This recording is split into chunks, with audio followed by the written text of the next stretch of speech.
I am resolutely optimistic about the medium and long-term success of Zimbabwe.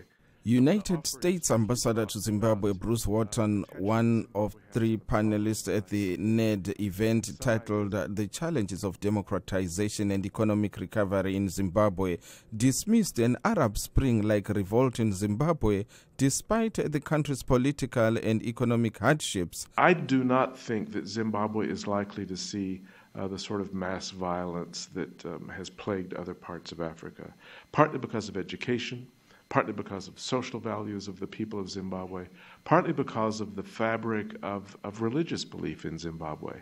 Wharton further said he was optimistic because Zimbabwe is in the midst of a very slow generational transition, transiting from the generation of the men and women who fought against the minority government in the 60s and 70s to a more modern, pragmatic, less didactic, more pragmatic group of people who are coming along behind them.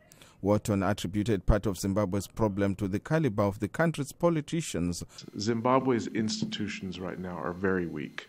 It has become, in some ways, a sort of a mosaic of fiefdoms and individuals who are watching out for their own interests more than any others. The fragmentation of political parties concerns me a great deal because in the absence of coherent, disciplined political parties, no one is there to provide policy guidance or policy direction or policy alternatives to the people of Zimbabwe to begin to address the very serious economic and social problems the country faces. One of my friends in Zimbabwe recently said that part of Zimbabwe's problem is that politicians view politics as a livelihood rather than as a service. An awful lot of people who are in politics in Zimbabwe do that because it is a way to house their families, pay school fees, have nice cars. Academic and Sapes Trust Chair Ibbo Mandaza, also a panelist, too expressed optimism for Zimbabwe, but described the last 10 years as tumultuous. We live in difficult times, but Zimbabweans are known for their resilience and incorrigible optimism. And this is what brings us here. That while we describe as we should and acknowledge as we should that the country is in a political and economic crisis, we also want to believe that there are prospects for democratization, which is taking place, that there are prospects for economic recovery. Mandaza, who is part of a movement called the National Convergence Convention, with Bishop Sebastian Bakare, advocates for engagement with the 50% of Zimbabwe's skilled professionals now living in the diaspora. We remain optimistic. Some of us have constituted what we call the National Convergence Platform, which is convening a national convention on the 20th of August. And the purpose of that is to highlight the extent to which Zimbabwean society in general is determined for a better prospects. It also highlights the fact that right now, 50% of all professional skilled Zimbabweans are outside the country. The impact of this brain drain has been enormous on both the economy and on civil society.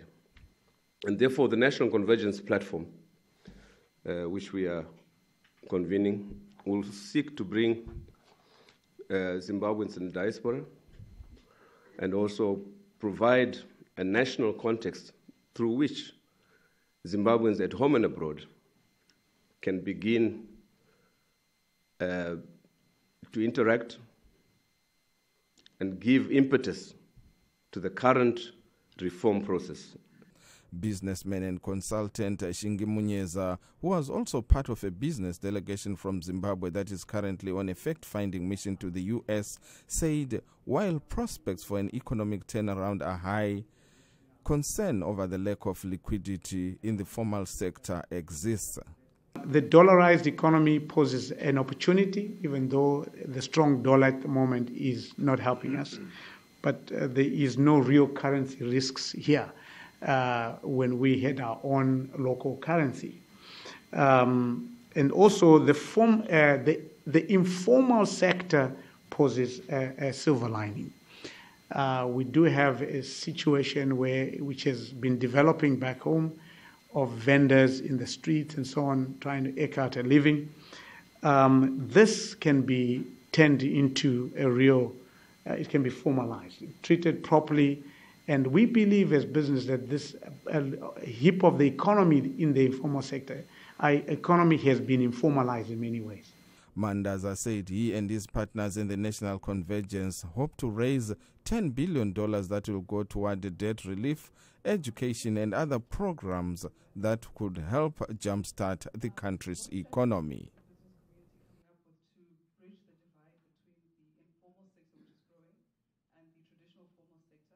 So that the informal sector people and the vendors don't remain on the fringe, because most of them are students that have fallen through the cracks. As you said, they're qualified people who have failed to secure gainful employment. So is there anything being done to include them in the